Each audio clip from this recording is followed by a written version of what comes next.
नारनौल थाना में कल का जो प्रकरण हुआ है उसी को लेकर के हजारों की संख्या में किसान यहां पर बैठे थे। आज यहां पर किसानों ने और किसान नेताओं ने प्रशासन से बातचीत की, क्या कुछ निर्णय निकला उनके लिए भी हमारे साथ अभी जस्सी पेटवाड़ मौजूद है। जस्सी जी, सबसे पहले तो स्वागत है जी, बहुत बहुत धन्यवाद आपका। क्या कहेंगे, कल का जो प्रकरण हुआ था उसको आप कैसे देखते हैं और आज जो निर्णय लिए गए वो कितना सही है? देखिए, केवल आज और कल की बात ना करें, ये प्रकरण अब बीजेपी की आदत बन चुकी है जी। भारतीय जनता पार्टी के नेताओं की सोच है आपस में भाईचारे को तोड़ो, भाईचारे को ख़त्म करो। जो किसान है इस किसान को जितना रगड़ा जाए उतना रगड़ दे। जब पता है भारतीय जनता पार्टी के नेताओं को, भारतीय जनता पार्टी के मुख्यमंत्री का हेलीकॉप्टर किसान नहीं उतरने दे रहे, उप मुख्यमंत्री का हेलीकॉप्टर किसान नहीं उतरने दे रहे, तो क्यों भारतीय जनता पार्टी के नेता आए दिन, आज नारनौल की बात कर लो, करनाल की बात कर लो, हिसार की बात कर लो, कहीं की बात कर लो, क्यों भारतीय जनता पार्टी के नेता आके प्रोग्राम करते हैं? उनको पता है कि आप प्रोग्राम करोगे किसान काले झंडे दिखाने आएंगे। उधर से वो अब भारतीय जनता पार्टी के लोग केवल और केवल भाईचारे को तोड़ने के लिए प्रोग्राम करने आते हैं। उनको पता है किसान विरोध करेंगे और किसान विरोध करेंगे तो उपद्रव होगा, उपद्रव होगा तो कहीं ना कहीं जो तुम्हारी नीति है आपस में लोगों को बांटने की, वो नीति कामयाब होगी। कल रोहतक की बात कर लो, कल जो मनीष ग्रोवर किलोई गांव में बैठ के अपने नेताओं के साथ किसानों ने ये कहा कि भाई, जब हमने ये बोल रखा है कि भाई कोई भी नेता गांव में नहीं आएगा, कल मनीष ग्रोवर माफ़ी मांग के आता है। आज मनीष ग्रोवर अरविंद शर्मा जैसे लोगों को साथ लेके, दो चार और उनमें जाट नेता भी थे, उनको लेके कहता है कि अगर मनीष ग्रोवर को किसी ने हाथ लगाया तो हाथ काट देंगे, आंख निकाल लेंगे।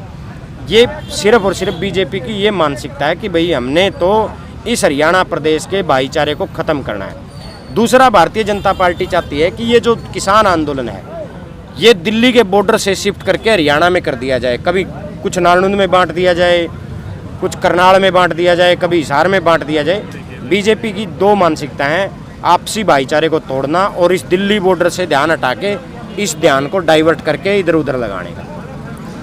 यहाँ पर आज जो फैसले लिए गए, क्या मानते हैं आप कितना उचित है? एसपी का ऑफिस का घेराव करना और भी कुछ यहाँ पर लगातार 2-3 दिन धरने का चलाना। जब कोई आदमी डूबता है तो डूबता आदमी तो पाँव मारेगा, उसने तो मारने पड़ेंगे, नहीं तो मर जाएगा।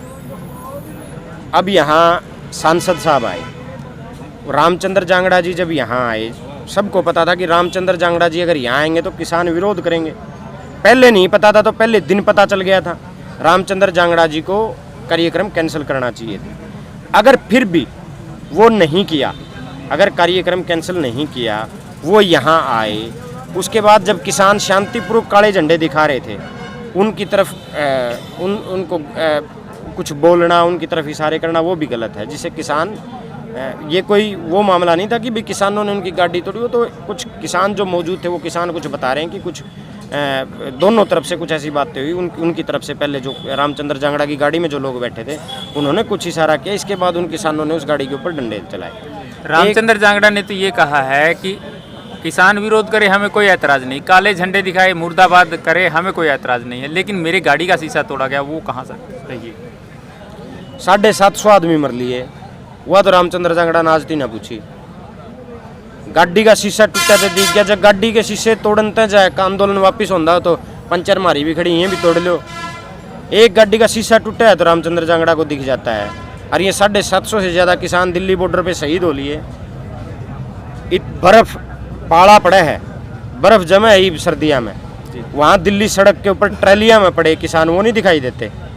गर्मी में जो रामचंद्र जांगड़ा अपने कमरे में 2-2 AC लगा के सोते हैं, ओड़े मच्छर खा जाए सारा ने, वह किसान वहाँ पड़े दिखाई नहीं देते, एक शीशा दिख जाता है। बीजेपी अपने काले कानून वापिस लो, क्यों किसान विरोध करेंगे? अपना काम छोड़े बैठे हैं, बच्चे न छोड़े बैठे हैं। अगर बीजेपी ये काले कानून वापस ले ले तो कोई विरोध देखो नहीं करा। फिर जैसे बीजेपी के नेता प्रोग्राम कराया करते, नू प्रोग्राम करो। क्या 1 साल हो गया, क्या बीजेपी को ये आज तक नहीं पता चला कि तुम्हारा विरोध किस लिए है? अरे मुख्यमंत्री अपना हेलीकॉप्टर नहीं उतार पाता, उप मुख्यमंत्री अपनी विधानसभा में नहीं जा पाता, कोई सांसद हो, कोई विधायक हो, वो अपने एरिया में नहीं जा पाता। तो क्या बीजेपी को आज तक ये नहीं पता चला तुम्हारा विरोध किस लिए है?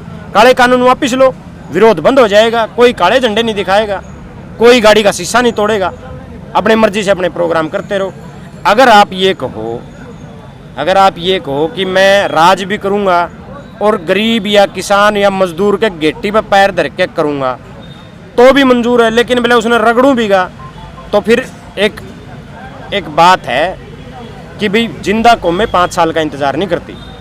तो फिर कौन इतनी ज्यादती कोई नहीं होने देगा, क्योंकि किसान मजदूर और जो कमेरा है ये अपने हाथ से जितना कमाते हैं उतना ही खाते हैं। इनमें बीजेपी के नेताओं की तरह भ्रष्टाचार के गुण नहीं है, ये जितना कमाते हैं अपने हाथ से करते हैं उतना ही खाते हैं। इसलिए अब एक अति हो चुकी थी। अब बड़ी हैरानी है बीजेपी के नेताओं की, भाई 100 रुपये जो 40 रुपये में हमें पेट्रोल डीजल मिलना चाहिए वो हमें 100 रुपये मिलता है, और 10 रुपये कम करके वो हवाई लूटने का प्रयास करते हैं। तो वो केवल और केवल अंधभक्त या मूर्खों को बहका सकते हैं, पढ़े लिखे किसानों को नहीं, या अपने मजदूर या कमेरे को अब नहीं बहका सकते। अब इनका समय जो है वो समय खत्म हो लिया। अगर चाहते हैं बीजेपी का कोई विरोध ना हो तो काले कानून वापस लो, विरोध अपने आप बंद हो जाएगा। 8 तारीख की जो कॉल दी गई, क्या मानते कितने लोग वहाँ पर एकत्रित हो सकते हैं? अब कोई किसान के लिए संख्या मायने नहीं रखती। पहले भी एसपी के घेराव हुए हैं, आईजी के घेराव हुए हैं, लाखों किसान इकट्ठा होते हैं और प्रशासन को झुकना पड़ता है। कहीं ना कहीं ये प्रशासन में भी बहुत सारी कमियां हैं।